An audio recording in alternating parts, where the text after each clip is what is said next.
Imagine a place so remote your nearest neighbors are over 2,000 kilometers away. This is Tristan da Cunha, the world's most isolated inhabited archipelago. There are no airports, no runways, just the endless South Atlantic. Getting here means a week-long sea voyage, a journey that hammers home just how far you are from everything familiar. Isolation isn't just a feeling here, it's a fact that shapes every part of life. Fewer than 300 people live here, forming a society built on resilience and self-reliance. The outside world arrives only a few times a year, bringing mail, supplies, and the rare visitor. Stand on its volcanic shores and you feel the solitude. St. Helena is 2,400 kilometers away, South America over 3,000. The Tristanians' world is this 5-mile wide speck of land. Everything else is simply outside. Here everyone knows everyone, and survival depends on your neighbor. The islanders have built a society on trust and cooperation, principles born of necessity. It's a way of life dictated by profound, inescapable isolation. To understand Tristan is to understand what it means to be truly on your own, together. Tristan da Cunha is the main island of a remote British overseas territory, governed from thousands of kilometers away. The island is the peak of a massive volcano, with steep cliffs and only a small plateau for settlement, Edinburgh of the Seven Seas. The rest is wild volcanic highlands. The Queen is head of state, but daily life is run by an island council of locals, led by a UK-appointed administrator. This blend of local autonomy and distant oversight shapes every decision, from fishing quotas to public works. British support brings defense, aid, and services the island could never afford alone. For Tristanians, their British identity matters, but their true identity is forged in isolation. Here, the community's voice is as important as the Union Jack flying overhead. There's no airport on Tristan da Cunha, just a tiny, often inaccessible harbor. The only way in is by South African fishing boat, a 6 to 7 day voyage across some of the world's roughest seas. These are working vessels, not cruise ships, braving the roaring 40s. Even after arrival, landing is a gamble.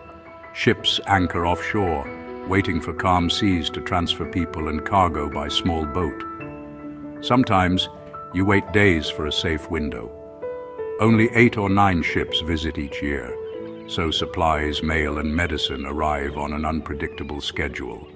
If a ship is delayed, it could be months before the next.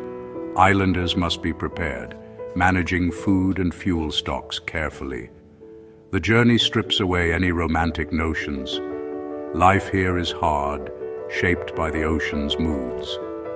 The first sight of the volcanic peak after endless gray water is unforgettable. It's a fitting introduction to a community defined by endurance.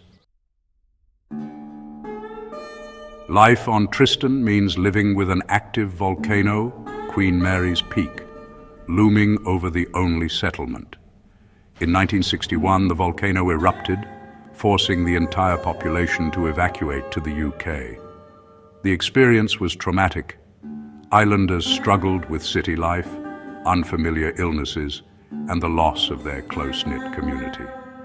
When it was safe, nearly everyone chose to return, baffling outsiders. For Tristanians, the risks of the volcano were less than the risks of losing their home and identity. Today, the volcano is monitored, but its presence is simply part of life. The black scar of the 1961 lava flow is a constant reminder of nature's power. The evacuation and return are central to Tristanian folklore, a story of resilience and belonging. The community's bond with the island is unbreakable, even in the face of danger. Here, home is worth any risk. The volcano is not just a threat, it's part of who they are. Their story is about choosing roots over comfort. On Tristan, home always wins. In Edinburgh of the Seven Seas, life is communal. Everyone is related, and privacy is rare. The entire community descends from a handful of settler families, making every event a village affair. The potato patches, several miles from town, are essential for food security. Each family grows their own crops and livestock graze on shared land. Cooperation is survival. If a neighbor's fence breaks, you help, because everyone's livelihood is intertwined. There are no restaurants or chains. Meals are at home, and social life revolves around the community center or the island's single pub. The island store stocks only what the last ship brought. Choice is limited, but resourcefulness is abundant. Crime is almost non-existent.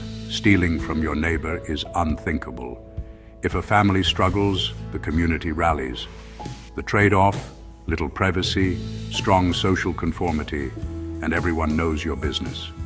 But the security and support are unmatched.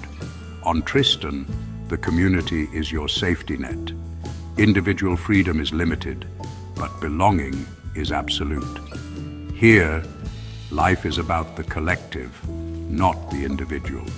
It's a world apart from modern anonymity. Tristan's economy revolves around one thing: the Tristan rock lobster, exported to markets in the US and Japan.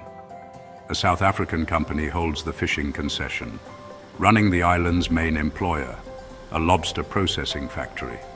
The revenue funds public services, pays salaries, and keeps the island running. Sustainability is crucial. The fishery is certified and carefully managed. Beyond lobster, the island sells collectible stamps and coins to enthusiasts worldwide, turning isolation into a marketable asset. But the economy is fragile. Any disruption in lobster prices or stamp demand hits hard. That's why subsistence farming and livestock remain vital safety nets. Islanders balance a modern global cash economy with traditional self-sufficiency. If the outside world falters, the land still feeds them. On Tristan, survival is both global and local. Politics on Tristan is practical. No parties, no grandstanding, just a council of locals making decisions for the community. Elections are about trust and reputation, not ideology. The council handles real issues: roads, jobs, and resource management. The UK-appointed administrator presides, but consensus rules. The government aims to provide a job for everyone, preventing poverty and exclusion. Here, governance is direct, personal, and focused on solutions. Disagreements are rare. Cooperation is essential when you live with the same few hundred people for life. On Tristan, government is the community. Isolation brings challenges, especially in healthcare. The island's small hospital can't handle serious emergencies. Evacuation means waiting for the next ship and a week at sea. Delays can be deadly. Genetics are another issue. A small founder population means hereditary conditions like asthma are common. The psychological toll is real, privacy is scarce, and conformity is expected. Young people face tough choices: stay with family or leave for education and opportunity. The safety and belonging of the community come at the cost of limited medical care, higher genetic risks, and fewer personal options. Islanders are proud of their home, but acutely aware of its vulnerabilities. Life here is a delicate balance. The price of belonging is high, but for most, it's worth it. On Tristan, every comfort comes with a cost. Tristan da Cunha may be a tiny dot on the map, but it gives the UK control over a vast stretch of the South Atlantic. Its exclusive economic zone secures resources and strategic influence. In 2016, the island declared a massive marine protection zone, the largest in the Atlantic, banning fishing and mining. This move reinforced British sovereignty and global conservation leadership. The Royal Navy patrols these waters, deterring illegal fishing and asserting presence. For Tristanians, geopolitics is distant, but it underpins their support and connection to the outside world.